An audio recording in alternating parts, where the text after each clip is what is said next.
toujours dans la résolution de système d'équations, voici le système 4. Nous allons le faire de façon graphique et algébrique, mais algébrique de façon élimination plutôt que substitution.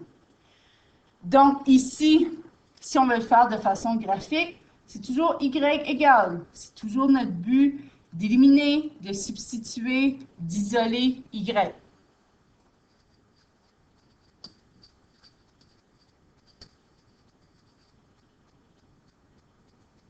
Encore une fois, mon y est négatif, je le rends positif de ce côté-ci.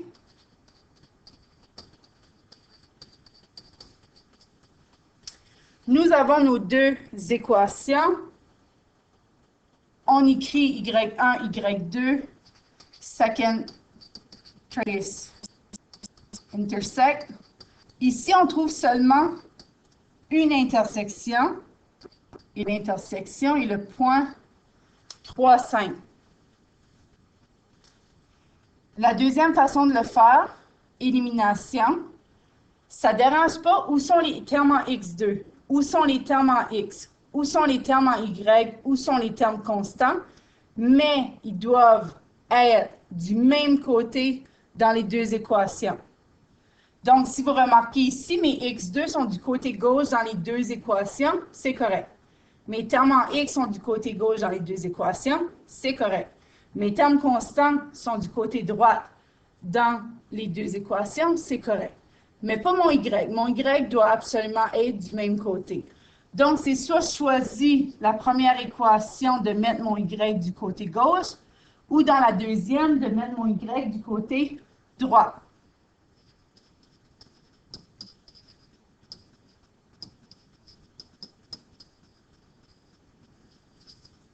Vraiment, on peut faire l'un des deux.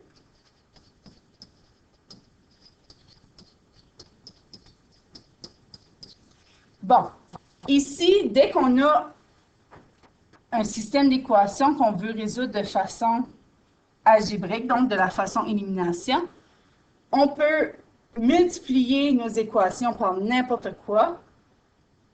On pourrait diviser aussi, mais ça serait difficile, ça donnerait des fractions. Mais le plus important, c'est d'avoir le même nombre ici de y, parce que c'est lui qu'on va éliminer, dans chaque équation. Quand je dis le même nombre, c'est pas obligé d'être les deux positifs, les deux négatifs. Si tu en aurais plus 2 dans un, moins 2 dans l'autre, ce serait correct. On a moins y dans la première équation et on a moins y dans la deuxième. À ce point-ci, on doit additionner ou soustraire.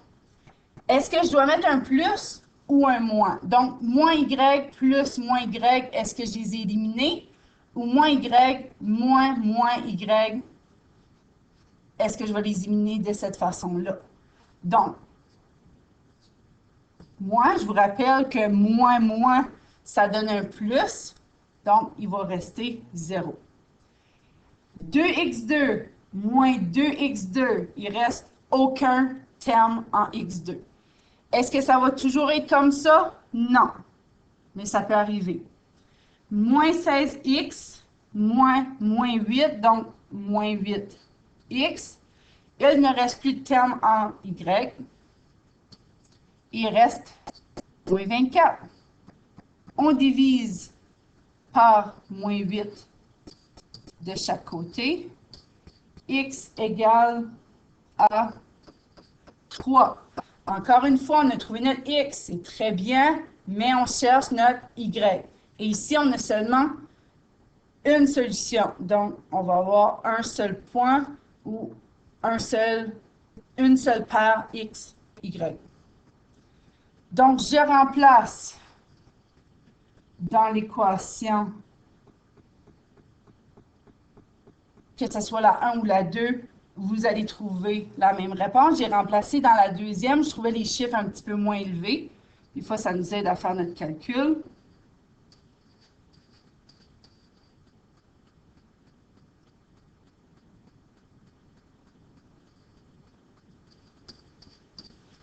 Donc, on a tout simplement à remplacer nos x, la deuxième équation qui est ici, par 3. évidemment nos 2x, et on trouve que y égale à 5. Si vous aviez utilisé celle-ci, il aurait fallu isoler y.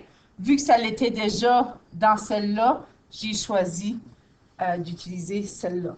Donc, que vous me dites que x égale à 3, y égale à 5, ou que vous me donnez le point 3, 5, les deux sont des bonnes réponses. Donc, ici, on a, ne pas confondre, c'est pas parce qu'on a un x et un y qu'on a deux solutions. On a une solution parce qu'on a une paire de x et d'y.